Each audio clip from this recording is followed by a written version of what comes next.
Welcome to our weekly Forex and Futures forecast. My name is Jay Norris. I teach trading at Trading University.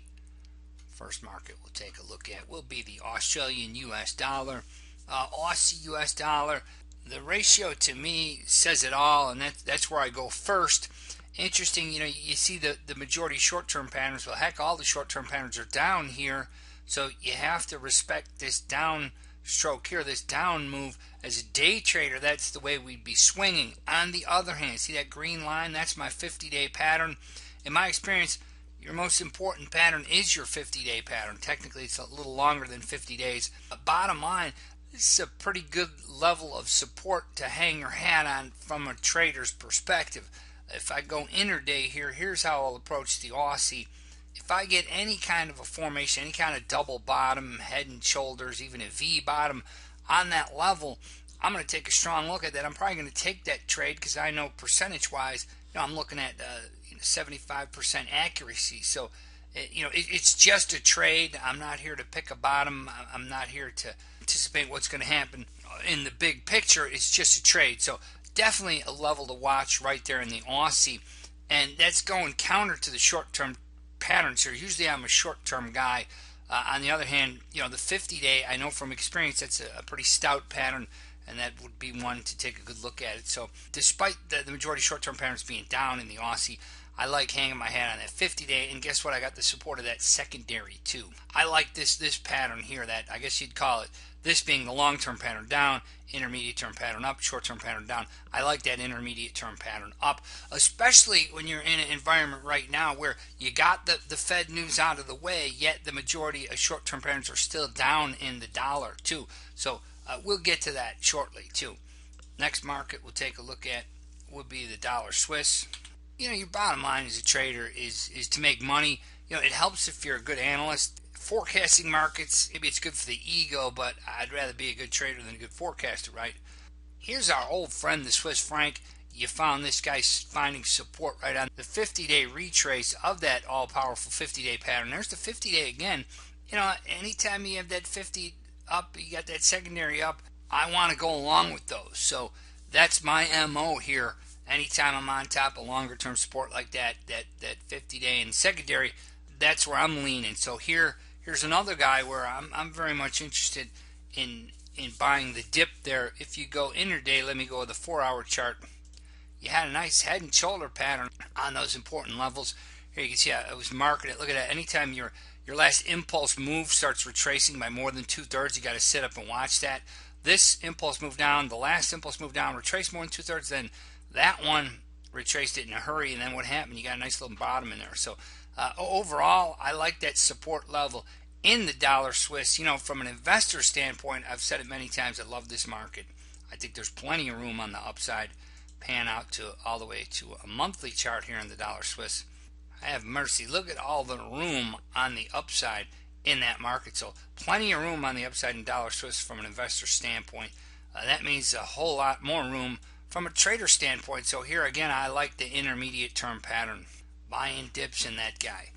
Look for, you get a 10-day pattern shift, and then it's back on the upside for day traders too. So short-term line with the intermediate term line with the long-term. That's definitely a market to watch. Dollar Swiss, love that guy in the upside. The dollar index itself, similar pattern here. You can see yourself your 10 and 25-day down. 25 days a big pattern. I know a trader, he'll trade the 25 exclusive, and he's got the chops, he's got the numbers to back that up too. But me, I'd rather have that 50 and secondary aligned like we have here. So dollar index itself, you can see shorter term here, the 10 and 25-day patterns. Shorter term, you have the 10 and 25-day patterns down. So from a day trader's perspective, you've got the majority of short-term patterns, the 5, 10, 25. The majority of those patterns are down. So day traders would still be on the short side in here despite the Fed, the big Fed news that they're raising rates. So, it's a market to watch. I guess shorter term, I'd be looking to sell rallies in line with the shorter term patterns. However, intermediate long term, I'd love to add to longer term positions, longer term longs on these support levels down here. So I think overall you probably have a little bit more downside here. Would like to see a test of 96 even. Not sure if that's wishful thinking or not. On the other hand, overall, though, as an investor, you want to stay long this guy. Similar to dollar Swiss, there's just a ton of room on the upside. Here's the euro next. I think this chart really says it all. If you look where this guy's pinned between, I like the support it's on right now, and that's going to be in line with those short-term patterns. Look, your majority of your short-term patterns are up, yet you swing that way, and that all-important 50 and secondary, to me, those are the most powerful. When that 50-day is aligned with that secondary, that's good groceries, people. That's the side of the market you want to be on overall. However, short-term, you're still focusing on buying dips. So this is what I call a two-way trade, a two-way market. Nothing wrong with that. You know, we were in a two-way trade for most of the summer, June, July, and August. And look at the numbers, our day trade numbers through June, July, and August. During that period, pretty good numbers, right? Look at that. I mean, not too many losses and a lot more winners than losers overall. So nothing wrong with a two-way market. I like a two-way market. So there you are, two-way trade in the euro. I'd be looking to take advantage of both sides. Shorter term, nothing wrong with buying dips. Overall, however, from a swing trader's perspective, definitely a position trader's perspective, love the idea of setting up longer term shorts in here. I can't, you can't, I look at this chart and I see a short-term short squeeze here, essentially a market reset. Market makers reset that market.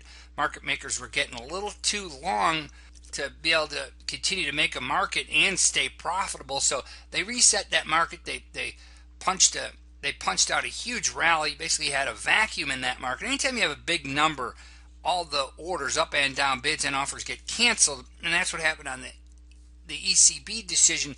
Essentially, there was no one in there to take the other side. That's the perfect time for market makers to reset that market. They're able to stop out all the shorts.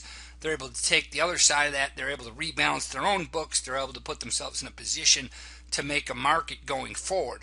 Market makers can't afford to lose money. They're in the market every day. They're there on the other side of all our trades. So when they get a little bit overloaded, as they did here, the public, everyone's just getting short the euro. Well, who's buying it? The market makers. So market makers had their backs up against the wall here. They're able to reset that market, put themselves in a much better position to make a market going forward.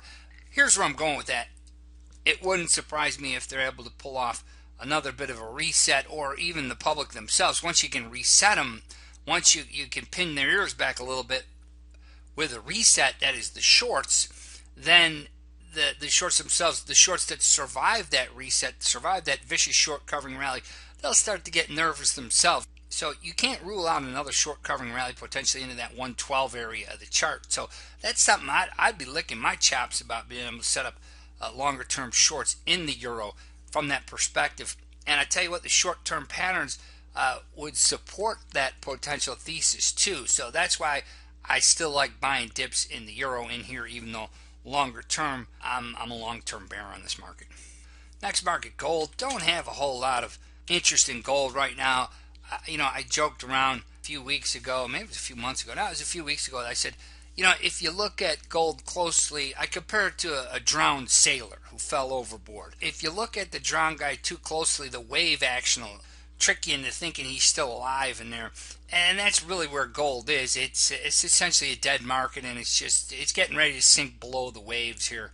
You look at that guy from a monthly perspective, and here you're seeing the death of a bear right there, longer term. Look at all the patterns down, all the tradable patterns down for sure. There you can see here's the top of the bubble, and now you're on the right wall of that bubble. What's going to happen? The weight of that guy is just going to keep on going down. You're in a completely different economic environment here than you were here. The rug has been pulled out from under that guy. So not a whole lot of interest in gold at all. I see gold as an indicator market, though. As long as it continues to go down, commodities are going to continue to go down. Therefore, the dollar is going to continue to go up. Last market we'll take a look at will be U.S. interest rates. And this is the whole show right here, gang. To me, you still have a bull flag here, right? You're just going sideways. You're consolidating. You got the Fed business out of the way. In many ways, that was a non-event. That means it was cooked into the market already. For me, that means more of the same, right? More of this. More of the method, just continuing to crank out a 70 plus 75% winning percentage, and just more of the same. So from an analytics standpoint, here's the U.S. 10-year interest rates. I see this as a bull flag.